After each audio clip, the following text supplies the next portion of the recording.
E aí, pessoal, tudo bem? Bom, acabou a temporada da NBA, o Lakers foi campeão, parabéns ao Los Angeles Lakers, igualando ao Boston Celtics como maior campeão. E na temporada aí em que o Lakers perdeu um dos seus maiores ídolos, né, o Kobe Bryant, já faz tanto tempo, né, mas foi durante essa temporada que isso tudo aconteceu. Mas tem uma notícia aí que acaba sobre as finais da NBA, sobre os jogos em si. Acabei nem acompanhando tanto os jogos em si, porque também está acontecendo no meio dos playoffs da Major League Baseball e por motivos óbvios eu priorizei ver o beisebol. Tá? Mas uma notícia que tem a ver com as finais da NBA que acabou aparecendo muito é que a NBA teve nos Estados Unidos, na TV americana, as finais da NBA tiveram a pior audiência em muito tempo, né? Os números 100% ali confirmados já saíram, né? E o jogo que teve mais audiência foi o jogo 5 da série, com 8.890.000 pessoas vendo o jogo na televisão. O jogo passou na TV aberta, na ABC, né? Deu um rating, né, de 4.8. Que é um número muito baixo, né? Esse foi o jogo com mais audiência, foi 8,89 milhões de pessoas vendo o jogo na televisão. Se for pegar as finais do ano passado, entre Raptors e Golden State Warriors, a pior audiência foi do jogo 1, com 13,51. A pior audiência foi no jogo 1 com 13,51, bem maior do que a maior audiência deste jogo. E olha que tinha um time canadense envolvido, né? Então uma torcida a menos para ver o jogo. Então quem estava vendo eram realmente os torcedores do Golden State e pessoas que gostam de basquete estavam querendo ver o jogo, tá? Pessoas que gostam do Kawhi Leonard, talvez, tá? Se voltar mais no jogo em 2018, Golden State e Cleveland, a média foi de 17 milhões e 560 mil.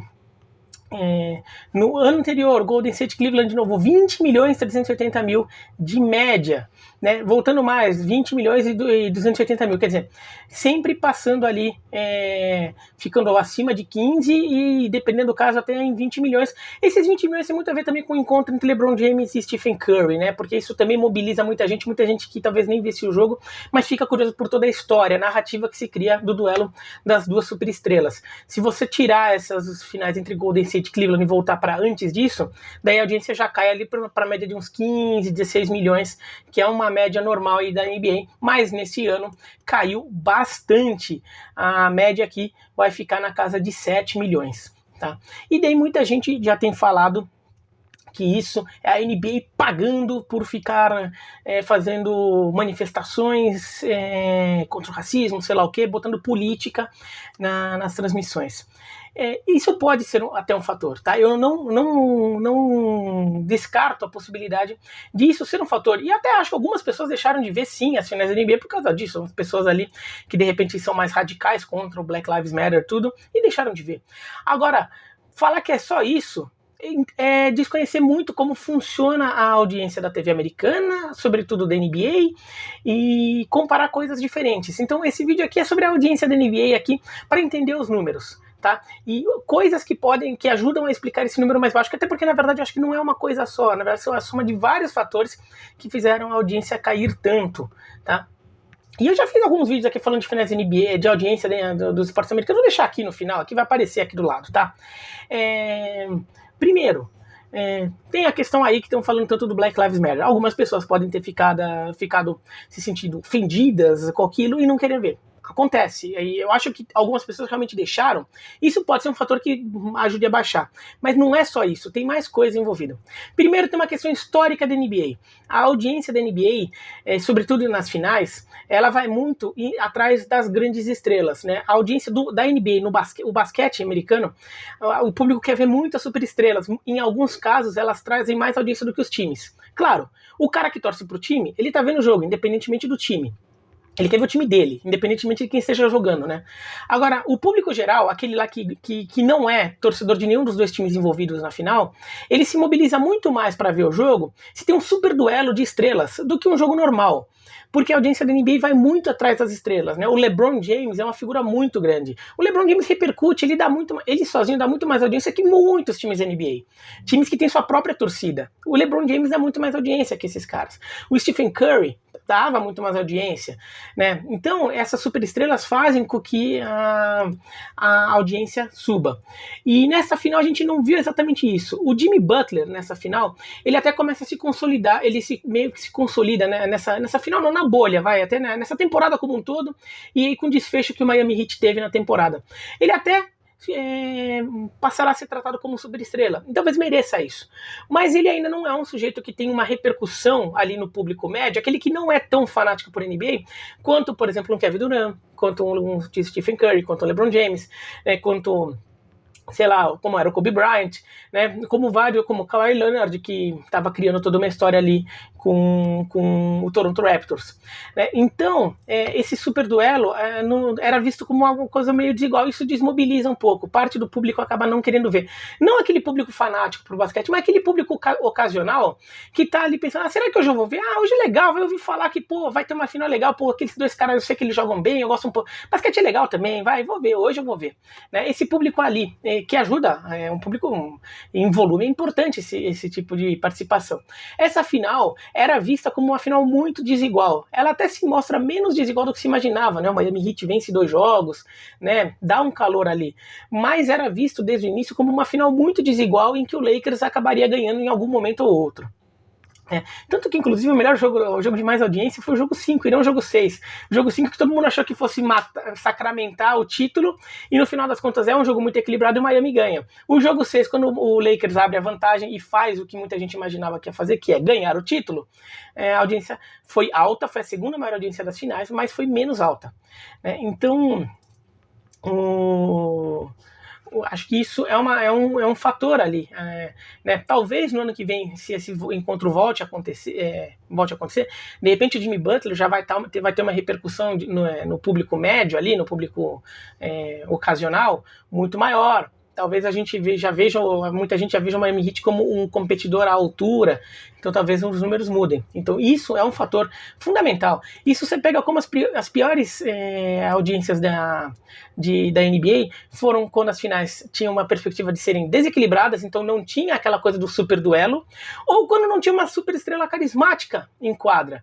A pior da história, na média, foi entre San Antonio Spurs e Cleveland Cavaliers em 2007, que até tinha o LeBron James, mas ninguém achava que o LeBron James era capaz de vencer o San Antonio, tanto que foi uma varrida a série. E ainda mais envolveu dois times de cidades menores, né? Então não tem uma torcida tão grande ali nem em San Antonio. Quer dizer, tem a torcida de San Antonio e Cleveland, que são grandes na cidade, mas não são times com muitas torcidas, com cidade de população muito grande e tudo, né?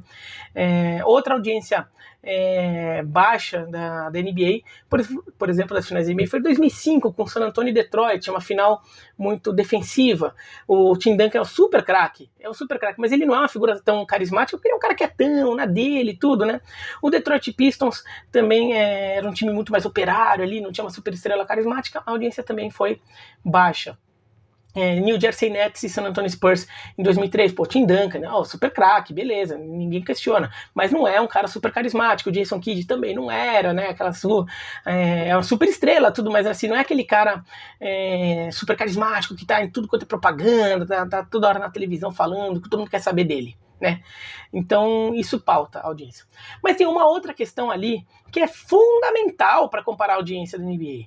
As finais da NBA desse ano aconteceram em outubro, não aconteceram em junho.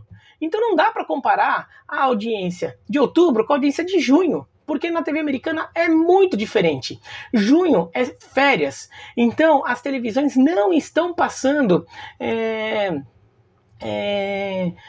a parte mais nobre da programação. Elas estão passando, às vezes estão passando reprise, estão passando alguns programas ali para ver se eles, aqueles piloto ali para ver se engatam ali, se viram uma série no futuro, né? E não está acontecendo nenhum outro esporte, né? Assim, em momento decisivo. A NHL tá no momento decisivo dela também, normalmente, mas as finais da NHL e da NBA sempre os jogos são realizados em dias diferentes, então não tem as duas no mesmo horário. E a Major League Baseball tá jogando a sua temporada regular, mas a temporada regular tá no meio dela, não é tem nem a empolgação do começo e não tem nem a emoção da reta final da briga por vaga nos playoffs. Não, tá no meio dela, quando é aquela hora mais modorrenta ali da temporada do beisebol. Então a NBA fica sozinha, ela não tem outros programas acontecendo no nos mesmos dias, nos outros canais de televisão, os outros esportes também estão no momento mais de baixa. Então, acaba atraindo mais gente, é mais fácil atrair gente. A criançada está de férias da escola, então pode dormir tarde para ver no dia seguinte. Basquete é um esporte que tem muita audiência na população mais jovem dos Estados Unidos, é um esporte muito grande aí na camada que tem menos de 30 anos, e entre adolescentes mais ainda. Então pegar por a criançada de escola, muitos talvez não possam ver, os pais não deixem ver os jogos durante... não deixaram ver agora, mas deixam em junho, né? Então isso é um fator, né? Agora, o que acontece sendo as finais em outubro? As finais em outubro estão coincidindo com o playoff da NHL, está coincidindo com os playoffs do beisebol. A Major League Baseball, no caso, está nos playoffs, então o cara que, por exemplo, o cara até quer ver o jogo do LeBron, mas o cara é torcedor de um time mas ele não é torcedor dos Lakers, tá? Ele não é torcedor dos Lakers nem do Miami Heat, mas ele é torcedor, ele quer ver o LeBron. Agora, o time dele está jogando nos playoffs do beisebol. Que jogo que ele vai ver? Os playoffs do beisebol, é o time dele. Ele pode ser, por exemplo, alguém, digamos, de Nova York, torcedor do Knicks e do Yankees. E daí, ele quer ver o LeBron jogar, mas os Yankees estão jogando, então ele vai ver os Yankees jogarem, né? Então, tem os playoffs do beisebol acontecendo. A NFL está acontecendo, está no meio ali da temporada da NFL. E a temporada da NFL drena muita audiência, porque é uma temporada muito curta, com muito poucos jogos, porque são só 16 jogos para cada time, só os fins de semana, então atrai muita gente e é o esporte mais popular. É muito mais popular que o beisebol, é muito mais popular que o basquete. Então, tem audiência também e tá na discussão da corrida eleitoral americana e tem debate acontecendo, então o noticiário está muito quente, com muita coisa acontecendo, então as pessoas estão muitas vezes vendo as discussões políticas na TV, e estão mesmo. Teve um determinado dia em que dos 15 programas de mais audiência na TV a cabo nos Estados Unidos num determinado dia, só um não foi ligado à eleição. No dia do primeiro debate, né? No dia do primeiro debate entre o Trump e o Joe Biden. Foi um jogo do Yankees, porque o Yankees é a maior torcida do beisebol, então acaba tendo muita gente querendo ver. Das 15 maiores audiências da TV a cabo nos Estados Unidos, o primeiro foi o debate, teve o Yankees ali no meio, Yankees e Cleveland Indians ali no meio, e todas as outras 13 eram de programas de repercussão do debate, de análise do debate, de sei lá o que do debate, de um pós-debate, tudo ligado ao debate, porque as pessoas estão querendo ver. Então a audiência da NBA, as finais da NBA aconteceram num momento que está muito complicado, tem muita concorrência no horário, nos outros canais, no mesmo dia, no mesmo horário, tudo. Então é natural que ela caia. Eu acho que para ter caído tanto assim, foi uma soma de fatores. Aí, vai ter alguns ali que não gostam do Black Lives Matter? Vai. Mas eu acho que os fatores mais importantes ali é o fato de ser uma final vista como uma final muito desigual entre Lakers e Heat, e principalmente o fato de acontecer numa época do ano que tem muitas outras coisas, principalmente no esporte, mas até fora do esporte acontecendo e chamando atenção. Sendo que essa época do ano também é uma época, é que nesse ano nem tanto, né? Por causa de pandemia, tudo, algumas programações ali da TV no mundo inteiro acabaram tendo sua programação, né? Sua agenda ali alterada. Mas outubro normalmente também é uma época em que as séries de TV tudo estão passando, os canais estão passando séries de TV ali, episódios inéditos, sei lá o quê. Nesse ano ali acaba isso não sendo tão grave assim, por causa de pandemia, gravações atrasaram, tudo, mas assim, é a época do ano também. Não dá para querer comparar a audiência de outubro com a audiência de junho, na TV americana, que é uma TV que tem uma programação muito mais sazonal do que a brasileira, que é um negócio meio igual o ano inteiro, né? A audiência da TV americana é muito mais sazonal. Então ali, para analisar a audiência da TV americana, tem que considerar tudo isso, tá? Se você quer acreditar que o Black Lives Matter teve um papel fundamental, pode acreditar, é um direito seu, tá? Mas assim, não vamos ignorar os outros fatos também, tá? Porque a coisa é muito mais complexa. Tá bom? Se você gostou do vídeo, dá joinha, não gostou, se inscreve no canal, clica no sininho para receber notificação e